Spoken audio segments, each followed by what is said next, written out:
Xin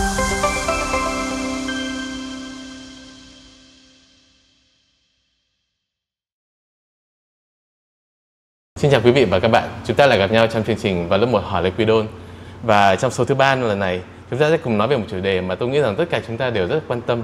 Đó là chuẩn bị tiếng Anh cho con vào lớp 1. Vậy, để nói về chủ đề này, tôi nghĩ không ai khác có thể nói tốt hơn là một cô giáo quốc tế đã có nhiều năm kinh nghiệm dạy học sinh tiểu học ở tại Việt Nam. Và vì vậy, chúng tôi đã mời đến đây cô giáo Daphne, là một cô giáo quốc tế có nhiều năm kinh nghiệm giảng dạy tại trường tiểu học Lê Quý Đôn. Và để tiện cho khách mời của chúng ta, sau đây chúng tôi sẽ trò chuyện bằng tiếng Anh. Và quý vị có thể là theo dõi cuộc trò chuyện qua phần phụ đề bên dưới. Xin trân trọng cảm ơn. Hey Daphne, thank you for your time with us today. Hello. So for the beginning, can you share something about you so the parents will know more about you? All right. I've been a teacher in grades 1 and 2 here at Lê Quý Đôn since 2015, and it's been a fun trip. I've seen a lot of changes, a lot of good changes as well, and I'm looking forward to the school year and next year, which will be our 20th anniversary. Thank you. And you will just have your first session with this year Smart Start Club. And how do you feel about that? So I've had 3 classes this year, and I think that they're going to be pretty good in grade 1. I'm excited. My first class was really good, and the other 2 are also pretty good, and I think that we're going to have a lot of fun. Yes. I hope we will have more memory with them. Yeah. Yeah. And through your years of teaching English in Lê Quý Đôn Primary School, what do you think about the most important skills the kids need before entering grade 1? I don't think they really need a skill. I think that they should have an attitude. If they are hardworking, it doesn't matter how much they know. We can teach them at school as long as they know how to be kind to their friends and to understand how to interact with other people. We can teach English very easily. Yeah. How about interact with the teacher? Just listen, be enthusiastic. As long as they're willing to try, it's going to be a fun year. Yeah. They can know nothing when they start and be one of our favorite students by the end of the year. Yeah, I hope it. Yeah. And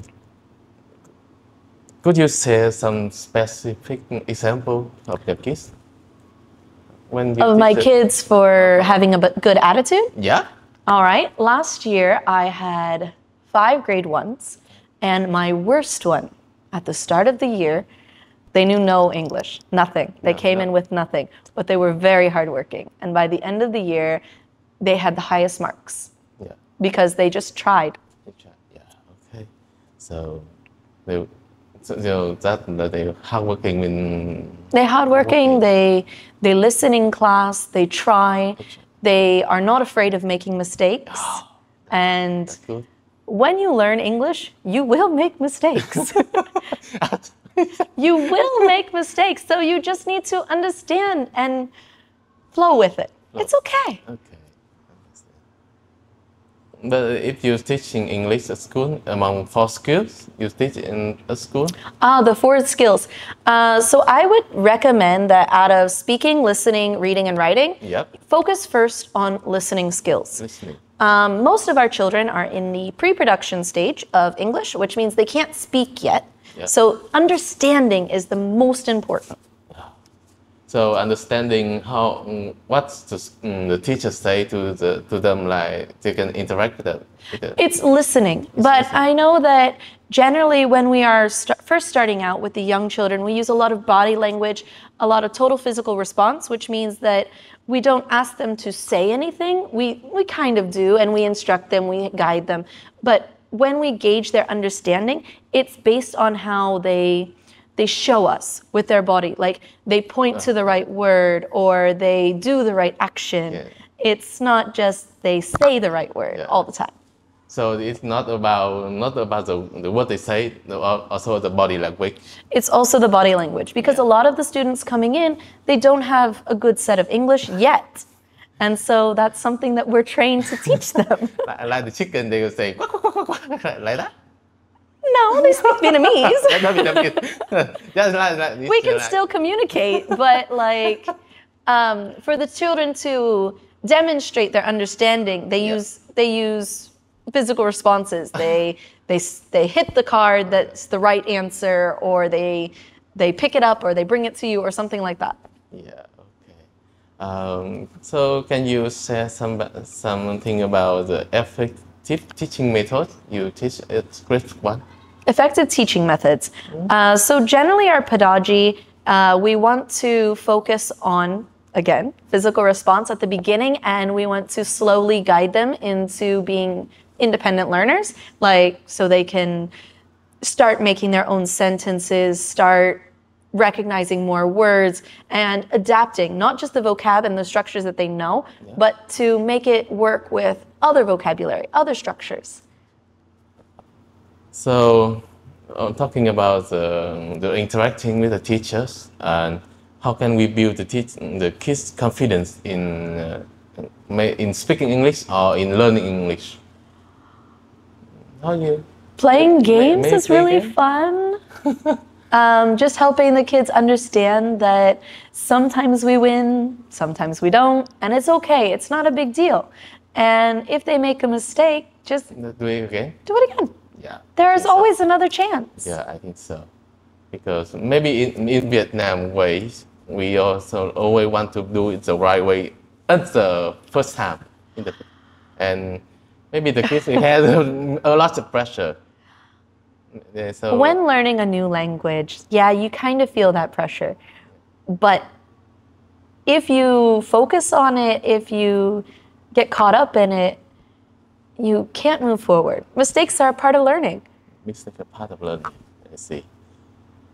And so the mistake, we encourage them, and we encourage them to after the mistake. It's not even after the mistake. We encourage them not to be afraid. Not be afraid of a mistake. Yeah. Because a mistake is just proof you're trying. Yeah. So it's not a big thing. Small mistakes, silly mistakes, they happen. Even native speakers, it happens all the time. So putting a pressure to be perfect or have a perfect answer, it's not going to work. Yeah, I see, I understand. So talking about teaching English, prepare the English for kids, and what do you think the parents should do for their kids? If they are able, if you could set some time, like maybe half an hour of your day to converse with your children in English, or to watch English movie like YouTube, videos or short songs. Listening to English will help you improve or understand the pronunciation. There are quite a few channels on YouTube that are very good for learning English. My son actually enjoyed many of them, even though he spoke English from the beginning. Yeah. Can you recommend some YouTube channel? Some YouTube channels. Maybe some channel that Leo used to watch. Leo used to watch Dave and Ava, however, that's currently outdated. There are quite a few others. I believe I've been using, if your children like dancing, I've been using DJ Raffi. DJ Raffi? He has a lot of dancing songs. He also does popular songs, but some of his songs also are English. I also use, it's not English, what is it? ABC English for pronunciation. I use a lot of that in my classes. And there are 3 or 4 more, but I don't remember off the top of my head. And I can send you the link later. Okay. Thank you. I will take it from you later. And what do you think about some common YouTube channel that Vietnamese people like to the kids watch, like Ping Phong or Baby Shark, like that? Then Ping Phong is quite good. They are not content-based, they're just songs. So when you're watching a YouTube video and you want to learn English, it's generally more helpful if you learn a story. Books. Books. No, books. Books. It's VBOOKS. and they do a lot of English simple stories for the children to learn and listen to. Yeah. Okay. So we have this list. You'll have to write this one down because it's very good. Okay. Okay. V O. Oh, V B O O K. Okay. Okay.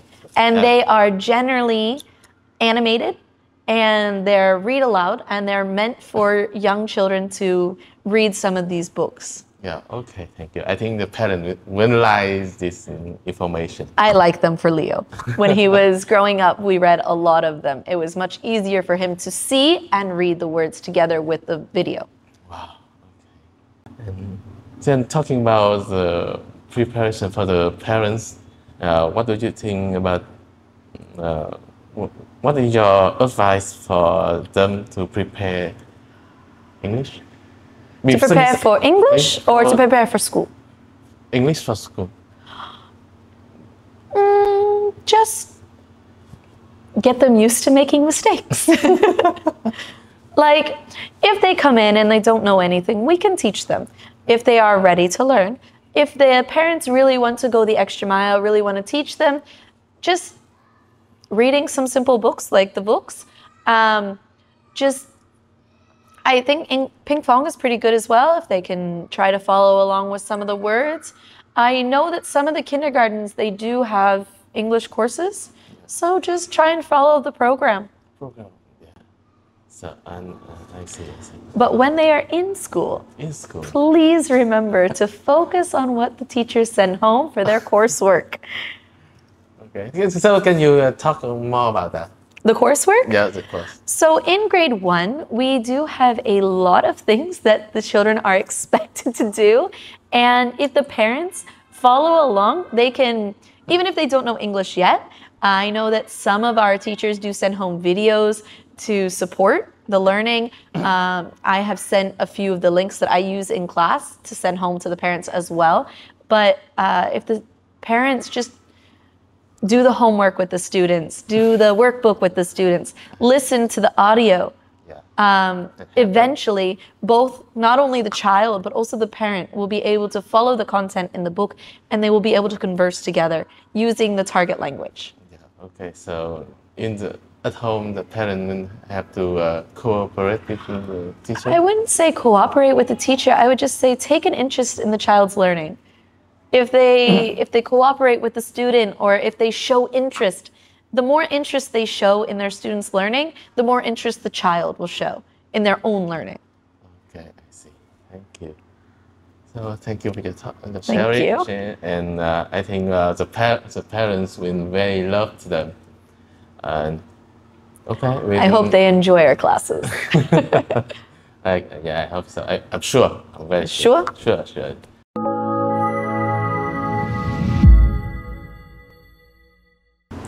Cảm ơn quý vị đã đồng hành cùng chúng tôi trong số thứ 3 lần này. Hy vọng những chia sẻ của cô Daphne sẽ giúp gợi mở cho quý vị về những chuẩn bị về tiếng Anh cho con trước khi vào lớp 1. Nếu quý vị có bất cứ câu hỏi nào, quý vị đừng ngần ngại đặt câu hỏi tại phần bình luận. Nhà trường và thầy cô sẽ trả lời trong các số tiếp theo. Xin trân trọng cảm ơn. Xin chào và hẹn gặp lại. Bye bye. Bye. Bye.